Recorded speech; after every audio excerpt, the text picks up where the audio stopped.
দর্পণ বাংলা নিয়মিত সংবাদে আমন্ত্রণ জানাচ্ছি আমি রফিক।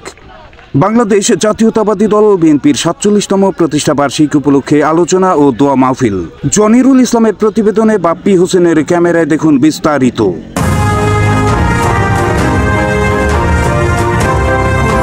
কুষ্টিয়ার দৌলতপুরে বাংলাদেশ জাতীয়তাবাদী দল বিএনপির ৪৭তম প্রতিষ্ঠা বার্ষিকী উপলক্ষে শনিবার বিকেল ৪টার সময় প্রাকপুর ইউনিয়নে আলোচনা ও দোয়া মাহফিল অনুষ্ঠিত হয়েছে। অনুষ্ঠানে প্রধান অতিথি হিসেবে উপস্থিত ছিলেন দৌলতপুর উপজেলা বিএনপির সভাপতি আলহাজ রেজা আহমেদ বাচ্চু মোল্লা।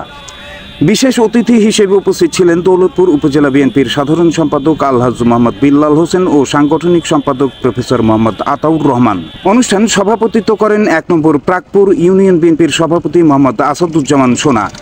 সঞ্চালনায় ছিলেন ১ নম্বর প্রাকপুর ইউনিয়ন বিএনপির সাধারণ সম্পাদক মোহাম্মদ মিজানুর রহমান। ব্যবস্থাপনায় সোহেল বিশ্বাস, নিয়ামুল বিশ্বাস, আলাউদ্দিন ও নাজমুল বিশ্বাস।